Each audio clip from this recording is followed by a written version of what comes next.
Paz do Senhor, meus irmãos em Cristo Jesus, os irmãos e as irmãs que estão aí. Aqui quem vos fala é o professor Ronald, sou professor do Instituto Teológico Metanoem, prazer em servir os amados. Hoje é a lição número 10 da nossa revista que estamos estudando, o livro de Salmos, da ABT, o Dominical. E nosso tema hoje é rendendo graças ao Senhor. Mas antes de passar adiante, eu quero convidar você a fazer sua inscrição em nosso canal. Inscreva-se no nosso canal, compartilhe, divulgue, abençoe vidas. E também lembro a você que debaixo desse vídeo, tá, você tem embaixo os links para você poder baixar esses slides em PDF ou em PowerPoint mesmo. Tá? Aí você acompanha de uma forma mais precisa, ok? Vamos lá então, hoje é a lição número 10, rendendo graças ao Senhor, uma lição muito bonita. Nosso tema está no Salmo 118, versículo 1. Aliás, toda a nossa lição será baseada no Salmo 118, ok? Então, nosso texto áureo diz assim: louvai ao Senhor porque Ele é bom, porque a sua benignidade é para sempre. Salmo 118, verso 1. A verdade aplicada, render graças ao Senhor em todo o tempo, é um princípio de vida que caracteriza aquele que está em Cristo. Render graça, agradecer, ter um sentimento de gratidão. Nós temos 3 objetivos: apresentar as características do Salmo 118, e depois falar sobre a benignidade de Deus e mostrar que Cristo, a pedra angular, sustenta a sua igreja. Nosso texto de referência está no Salmo 118. Eu recomendo você ler todo ele, ok? Eu já vou para a nossa introdução. A introdução nos diz que o estudo do Salmo 118 vai destacar a relevância de exaltarmos o caráter de Deus, confiarmos nele em todo o tempo e testemunharmos de seus maravilhosos feitos. Veja, eu só posso exaltar o caráter de Deus se eu conheço o caráter dele.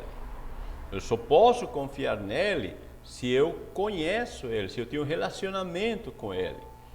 E os testemunhos, claro, são fruto de uma experiência com ele, ok? Então vamos tentar entender o salmista, como ele produziu todos esses 3 pontos que nós estamos falando aqui. Veja, louvor como resultado da confiança. Nós temos 3 subpontos: parte integrante dos salmos de Halel, o título em si, e um salmo que expressa gratidão. O louvor como resultado da confiança. O Salmo 118 é um chamado para louvar a Deus pela sua bondade e seu socorro, ok? Então vamos lá. A Halel. O que é Halel? Halel significa no hebraico louvor, tá? É só um grupo então, de salmos, Salmos 113 a 118, são os salmos de Halel, são salmos de louvor, ok? Eram recitados nas sinagogas e nas festas das peregrinações, ou seja, nas festas da Páscoa, Pentecoste e Cabanas. Chama as festas das peregrinações porque de todos os lugares onde estivesse um judeu, um israelita, eles iam para Jerusalém para adorar ao Senhor, seja na Páscoa, seja no Pentecoste, ou na festa das Cabanas, ou também chamado dos tabernáculos, ok? Título. Não apresenta nenhum título que apresente uma ocasião histórica, então não mostra como título, mas você analisando o Salmo vai ver que o contexto ele mostra punição pelo pecado, livramento da destruição e reconstrução, tá? Da vida, tanto pessoal, pode ser do salmista, como da nação. Então é muito importante nos conta. Por isso que eu falei para você ler todo o Salmo, porque quando você lê todo o Salmo, você está vendo que o salmista, ele entende que ele foi punido pelo seu pecado, ele reconhece seu pecado, mas ele vê também que Deus é misericordioso e livra ele da destruição total, ou seja, não deixou ele morrer. E além disso, Deus restaura ele, reconstrói ele.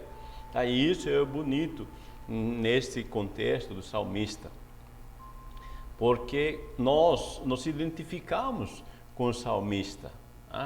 Você já percebeu quantas vezes, né, nós erramos, tá? E Deus, às vezes, como um bom pai, ele nos disciplina, mas não nos leva à morte e nos restaura. Isso é claro quando a pessoa, né, ela entende e aceita essa punição e se arrepende. O objetivo é provocar um repensar dos pensamentos e se arrepender para que haja a reconstrução. Um salmo que expressa gratidão. O salmista procurou expressar sua gratidão a Deus, rendendo a Ele graças em decorrência da sua bondade. Então isso é importante, porque Deus é bom, eu vou agradecer a Ele. E aqui que nós vemos que precisamos ter uma contínua atitude de gratidão ao Senhor. O próprio Senhor Jesus, ele expressa a gratidão ao Pai, por o Pai lhe responder às orações. Essa atitude é muito bonita, louvável e edificante. Se você começar a pensar nas bênçãos que Deus te deu e começar a agradecer Ele, a ser grato, dizer muito obrigado, Senhor, porque eu acordei esta manhã, eu estou vivo, estou vendo a luz do sol. Quantas vezes, quantas pessoas, de ontem para hoje já passaram para o outro lado da vida, quantos foram parar no hospital, quantos foram parar em situações complexas da vida, eu estou aqui, graças a Deus. Ou mesmo que eu estou numa situação complexa, mas eu estou vivo. Então, a gratidão, você procurar agradecer a Deus, você procurar ser grato sempre, não somente a Deus, mas também a todas as pessoas que estão em tua volta. Procure algo para agradecer, você vai ver como fica melhor a tua vida. Caráter de Deus. Louvai ao Senhor porque Ele é bom, louvai ao Senhor porque a sua benignidade é para sempre. E o Senhor é aquele que escuta. O caráter de Deus. Veja, o Salmo 118, versículos 2 ao 4, é um convite que o salmista faz.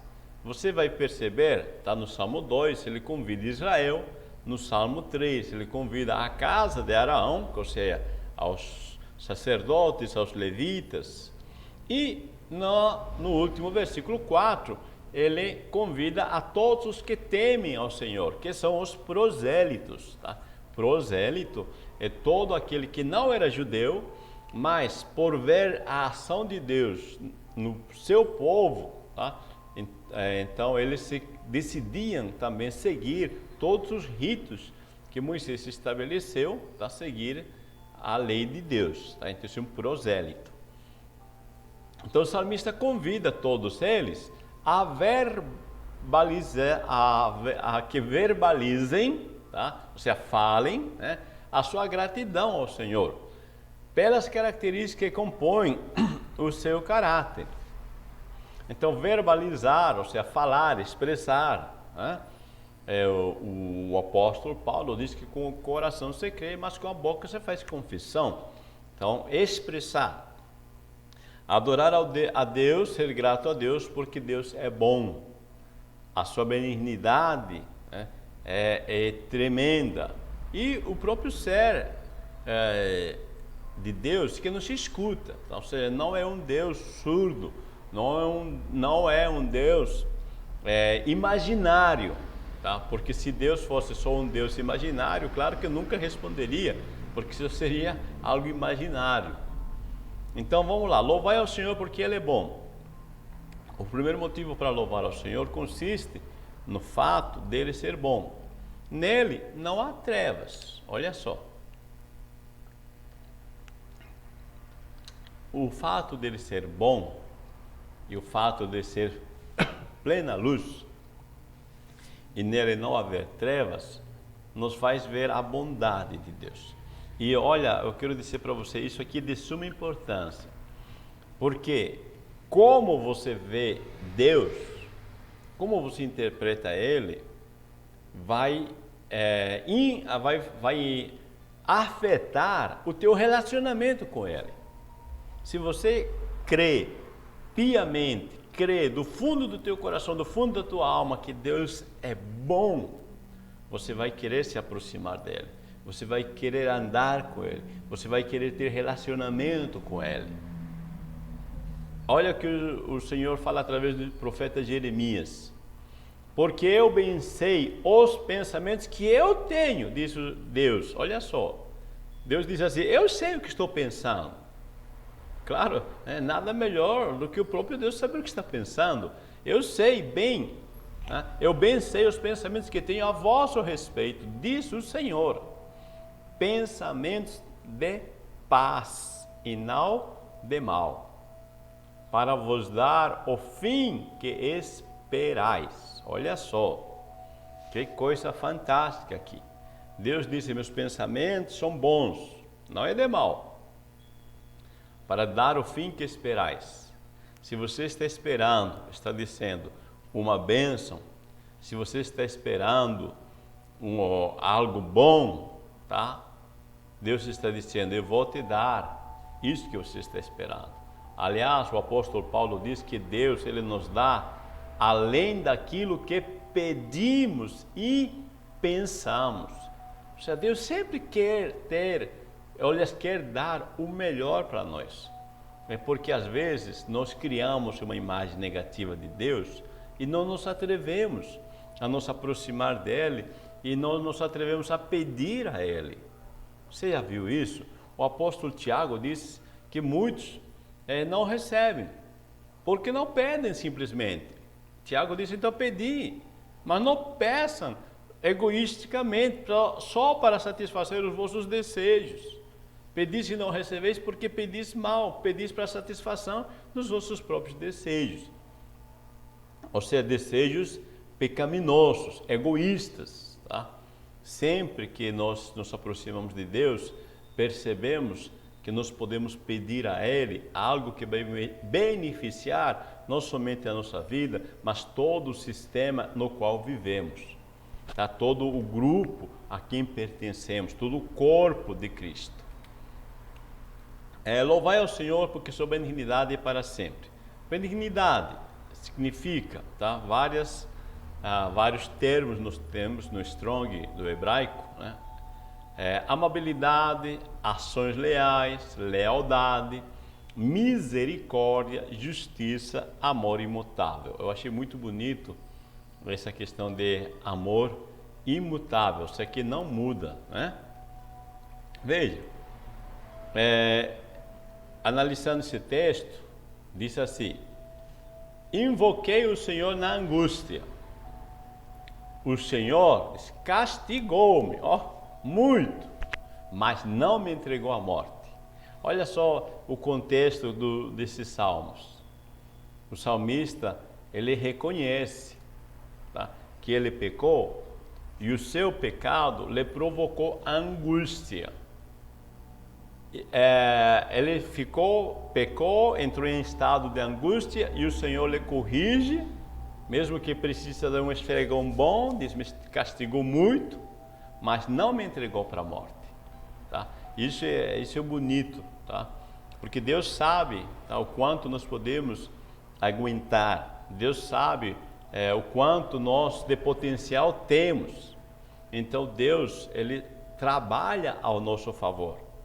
O Senhor restaura o salmista, e se você ver o contexto também dá para entender que está falando de restauração do cativeiro, o povo do cativeiro babilônico. Mas Deus está restaurando em base de quê? Baseado em suas promessas. Deus prometeu que Israel voltaria para Jerusalém, mesmo que ficou 70 anos em cativeiro babilônico, mas Deus cumpriu, trouxe eles de volta, porque a promessa era essa: depois de 70 anos voltariam para desfrutar da terra de Canaã. Olha só, é o que eu estou dizendo, Deus vai agir sempre segundo a sua palavra. Mesmo que às vezes nós erramos e nós somos levados, tá, a um momento de disciplina, tá? Mas Deus sempre tem em vista cumprir sua promessa. Eu tenho que crer, é claro, sem fé é impossível, né? Mas se eu creio nele, tá? Eu sei que seu amor é imutável, eu louvo a ele, porque eu sei que a sua promessa vai se cumprir na minha vida. O Senhor é aquele que escuta. O salmista o invocou e foi respondido. E você lembra que quando Jesus contou, aliás, ele afirma em Mateus 7, e disse assim: qual dentre vós é o homem que, pedindo-lhe pão, o seu filho lhe dará uma pedra? E pedindo-lhe peixe, lhe dará uma serpente? Se vós, pois, sendo maus, sabeis dar boas coisas aos vossos filhos, quanto mais vosso Pai, que está nos céus, dará bens aos que lhe pedirem? Olha só que Jesus está questionando estas pessoas. Ele está dizendo: como é que vocês estão vendo Deus? Vocês são bons suficientes, mesmo sendo por natureza maus. Olha só, vocês são maus, mas mesmo assim são bons para os vossos filhos. Quando o filho pede pão, vocês não dão pedra. Quando o filho pede peixe, vocês não dão serpente. Será que Deus, ele não é tão bom como você? Olha só, será que Deus não é tão bom como vocês, homens? Ele diz assim, calma, Jesus falando, diz assim: Deus é muito mais. Quanto mais vosso Pai que está nos céus dará bens. Olha só, não está falando de coisa simplesmente espiritual. Olha só o que está dizendo aqui o texto. Está falando de pão, está falando de peixe, não está falando, tá, de bênção espiritual. Eu quero que você entenda que Deus também se preocupa pelo teu pão de cada dia. Deus se preocupa com o peixe que você precisa comer. E está disposto a dar para você. Mas você tem que chegar-se a Ele, sabendo que Ele te escuta. E Ele está aí. E Ele dará bens aos que lhe pedirem. Como você vê Deus? Injusto ou justo? Olha só. Como você enxerga Ele?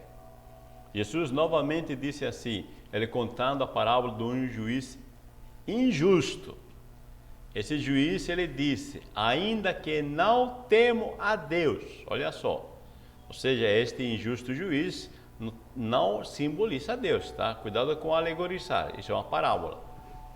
Ele disse: ainda que não temo a Deus, nem respeito os homens, todavia, como esta viúva me molesta, hei de fazer-lhe justiça. E disse o Senhor: ouvi o que disse o injusto juiz. E Deus não fará justiça aos seus escolhidos, que clamam a Ele de dia e de noite, ainda que tardio para com eles? Digo-vos que depressa lhes fará justiça. Olha, meu amigo, meu irmão, minha irmã, olha o que está dizendo.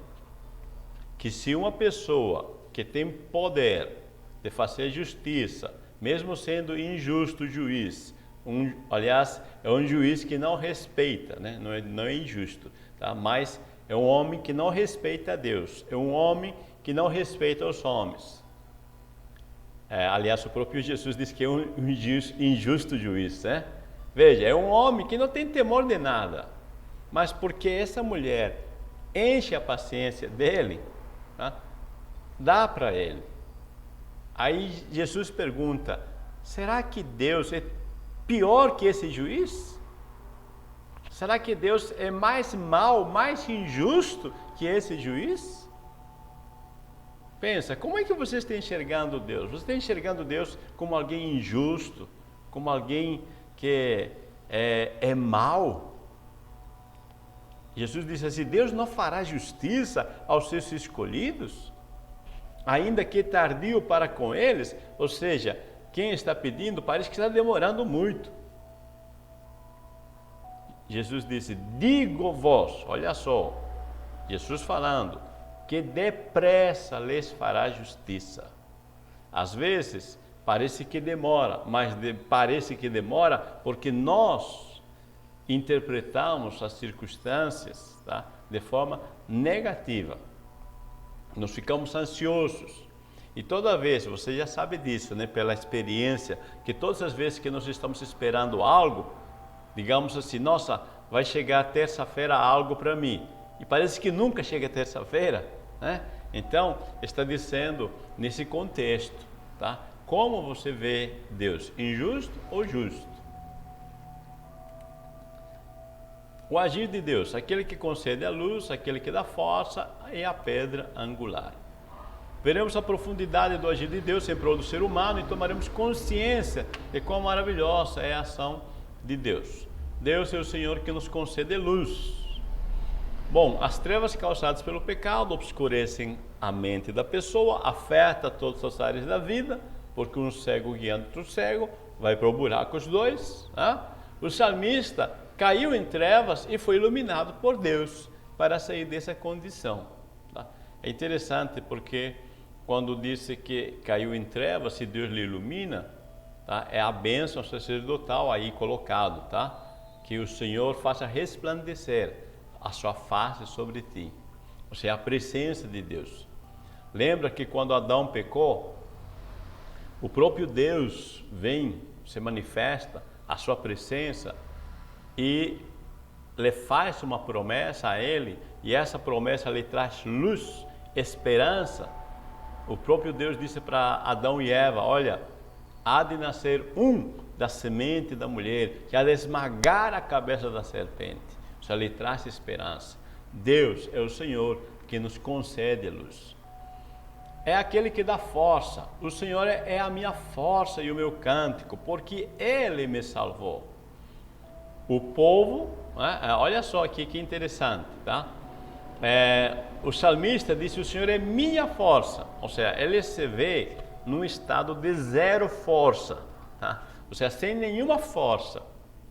E aí, então ele lembra como Moisés, né, e o povo, eles diante do Mar Vermelho, eles ficaram no estado zero, ou seja, acabou, chegou o fim, vamos morrer, e os soldados estão vindo, o exército de Faraó está aqui, vamos morrer, não tem jeito. Mas quando eles estão no estado zero, Deus é a força deles. Deus abre o Mar Vermelho. E o profeta Isaías disse que Deus multiplica as forças ao que não tem nenhum vigor. Olha o que está dizendo, Deus pega o zero, multiplica pela sua força e o resultado é milagre, é ação natural. Porque aí nós percebemos que não é nossa força, não é as nossas condições, tá? Não é nós mesmos. Quando nós chegamos no estado de dizer, puxa, agora já foi, não dá. Deus faz que nós tenhamos força. Deus multiplica a nossa força. Isso é um milagre, porque isso foge da matemática, foge do racional, porque zero multiplicado por qualquer coisa sempre dá zero racionalmente. Mas aqui entra o milagre, aqui entra o sobrenatural. Se nós chegarmos a Deus confiando, mesmo que estejamos no estado zero, Ele vai nos restaurar. Amém? Ela é a pedra angular que os edificadores rejeitaram, né? E tornou-se a cabeça de esquina. Foi o Senhor que fez isto. E este é o dia que fez o Senhor. Esse salmo é lindo demais. Porque quando está falando que é a pedra que os edificadores rejeitaram, o salmista está se falando dele. Tá? O salmista foi rejeitado como nada. Ou, se referindo à nação, a nação de Israel, por ser muito pequena, foi rejeitado pelas nações. Alguém olhou para Israel e falou, mas que nação pequenininha, isso aí não vai dar nada. E Jesus, ele pega também este texto e aplica assim, o Cristo rejeitado pelos religiosos. E o profeta Isaías, ele disse que nós olhamos para ele e não vimos beleza alguma. Ou seja, esse Messias não vai dar nada. Esse Cristo não vai dar em nada. Mas Jesus disse, Deus os escolheu como pedra angular, independente das aparências. Isso é muito lindo. Porque Deus está dizendo, meu irmão, minha irmã, Deus está dizendo que independente como os outros te olham, independente o quanto os outros te rejeitem, Deus tem um plano para você. Deus te escolheu desde o ventre da tua mãe com uma razão de existência, uma missão de vida. E isso que interessa. O Senhor fez isto. Não foi ninguém, foi o Senhor que fez isto. Este é o dia que fez o Senhor. Está dizendo o salmista, vamos acordar para a realidade. A nossa vida não depende do que os outros nos escolheram e como os outros nos veem. Depende como é que nós se vê diante de Deus. Se eu me vejo como alguém que sou escolhido por Ele, eu vou agir à altura, eu vou levantar a cabeça e vou dizer muito obrigado, Senhor, porque o Senhor me escolheu para ser a diferença na minha geração. Amém? Deus te abençoe, meu irmão, minha irmã. Estamos concluindo aqui. Nós apresentamos as características do Salmo 118, falamos sobre a benignidade de Deus, mostramos que Cristo é a pedra angular que sustenta a sua igreja. Amém? Inscreva-se no nosso canal, compartilhe, abençoe vidas e tenha uma escola bíblica dominical e uma semana abençoada. Deus vos abençoe.